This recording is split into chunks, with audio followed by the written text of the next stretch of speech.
शुरू होने जा रहा है बिहार की सियासत का महाकुंभ। हर मुद्दा, हर आवाज, हर उम्मीद, हर आवाज को सुनने आ रही है प्रभात खबर की इलेक्शन एक्सप्रेस।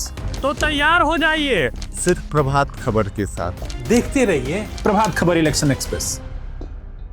रोजगार के नए अवसर सृजन के लिए केंद्र सरकार ने नई स्कीम को मंजूरी दी है। एम्प्लॉयमेंट लिंक्ड इंसेंटिव स्कीम के तहत अब बेरोजगारी का अंत करने की दिशा में केंद्र सरकार ने ठोस कदम उठाया है। इस योजना से न केवल नए युवाओं को नौकरी में उतरने का मौका मिलेगा, बल्कि कंपनियों को भी नई हायरिंग के लिए आर्थिक प्रोत्साहन मिलेगा। 1 अगस्त 2025 से 31 जुलाई 2027 तक नई भर्तियों के तहत केंद्र सरकार हर भर्ती यानी कि हर हायरिंग के ऊपर एक तय राशि देगी। ये राशि न सिर्फ युवाओं को मिलेगी, बल्कि कंपनियों को भी इसका लाभ मिलेगा। केंद्र सरकार का लक्ष्य है इस स्कीम के तहत करीबन 3.5 करोड़ से भी ज़्यादा नौकरियों के अवसर बनेंगे, जिससे लगभग 1,92,00,000 युवा पहली बार नौकरी में कदम रखेंगे। इसके तहत केंद्र सरकार सिर्फ युवाओं को ही नहीं, बल्कि नौकरी का अवसर देने वाली कंपनियों को भी इंसेंटिव देगी। हम जा रहे हैं, इसका नाम जैसे कि आपको बताया गया, प्रधानमंत्री विकसित भारत रोजगार योजना कर दिया गया है।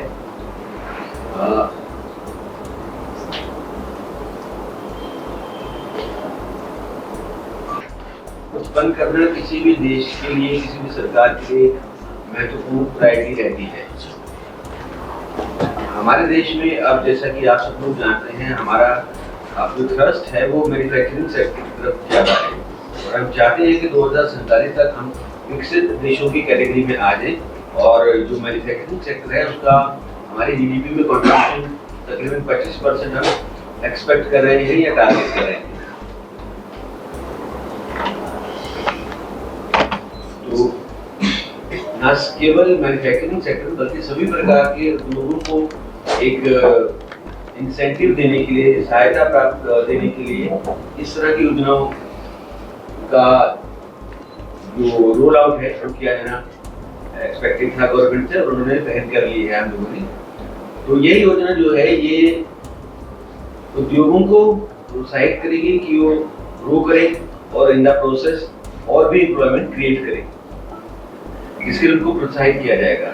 इसके अलावा जो फर्स्ट टाइम एम्प्लॉयमेंट में आने वाले लोग हैं, जिनकी पहली बार नियुक्ति होगी, उनको भी एक इंसेंटिवाइज किया जाए ताकि उन लोगों को भी जॉब में स्टे बैक करने का एक इंसेंटिव बना रहे। देखिए, खाली नौकरियां पैदा करना ही एक काम नहीं है, सस्टेनेबल नौकरियां जो कि लॉन्ग टर्म में सस्टेन करते हैं वह ज़्यादा जरूरी होता है। तो इसलिए इस योजना को 2 पार्ट में रखा गया है, एक युवताओं के लिए और एक जो फर्स्ट टाइमर एम्प्लॉयमेंट करेंगे लोग, उन लोगों के लिए, फ्रेशर्स के लिए।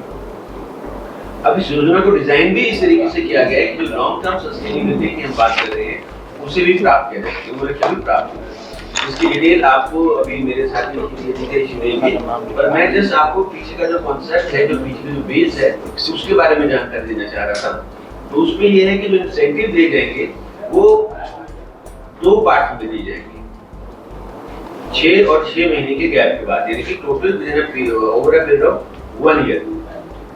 इसका पीछे पर्पस यही है कि आप ऐसा ना हो कि एम्प्लॉयमेंट हमने बस 15 दिन के लिए जनरेट की है या 1 महीने के लिए और फिर खत्म का। नो, जो फर्स्ट टाइमर एम्प्लॉयमेंट में आएंगे उन लोगों को जो इंसेंटिव दिया जाएगा वो 2 किस्तों में दिया जाएगा। पहली किस्त 6 महीने के बाद शुरू, और दूसरी किस्त अगले 6 महीने 1 साल के बाद, और साथ ही साथ एक फाइनेंशियल लिटरेसी का कोर्स भी उसको करना होगा, उसके बाद दी जाएगी।